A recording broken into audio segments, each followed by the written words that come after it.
আসসালামু আলাইকুম রহমতুল্লাহ। সম্মানিত দেশবাসী,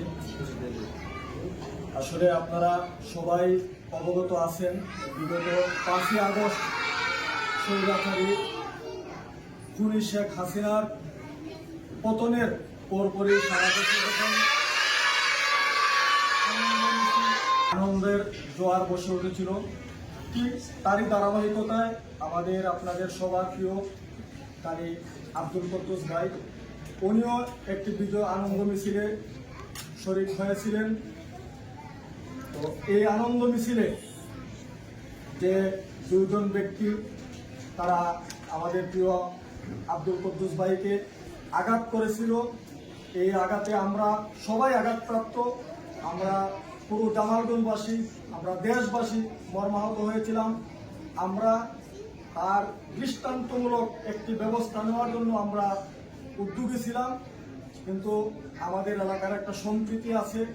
এই লম্বাবাগ কালীপুর সদরকান্দি গ্রামের একটা ঐতিহ্য রয়েছে।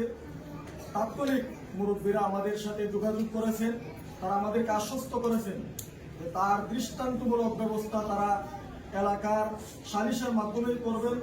তাই আমরা বিকল্প কোনো সাংগঠনিক উদ্যোগ না নিয়ে তাদের উপর আমরা আস্থা রেখেছিলাম।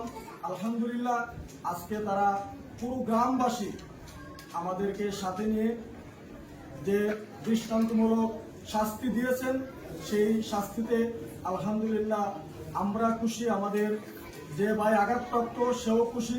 এমনকি যে সমস্ত ছাত্র ভাইয়েরা সেই মিছিল করেছিলেন, তারা মর্মাহত হয়েছিলেন, তারাও অনেক তৃপ্ত ছিলেন।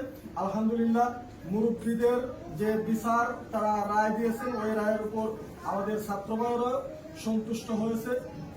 আলহামদুলিল্লাহ, আজকে আমাদের পূর্বের যে 5 তারিখের যে ঘটনাটা, অনাকাঙ্ক্ষিত ঘটনাটা, এটা সমাধান হয়েছে। এই জন্য এই বিষয় নিয়ে আর ভবিষ্যতে কেউ যাতে আমরা বাড়াবাড়ি না করে সেই উদাত্ত আহ্বান রাখছি। পাশাপাশি এই স্বৈরাচারী শেখ হাসিনার পতনের জন্য যে সমস্ত ছাত্র ভাইয়েরা শহীদ হয়েছেন, যে সমস্ত সাধারণ মানুষরা শহীদ হয়েছেন, তাদেরকে যেন আল্লাহ তাআলা শহীদের মর্তবা দান করে, সেই দোয়া আমরা করি।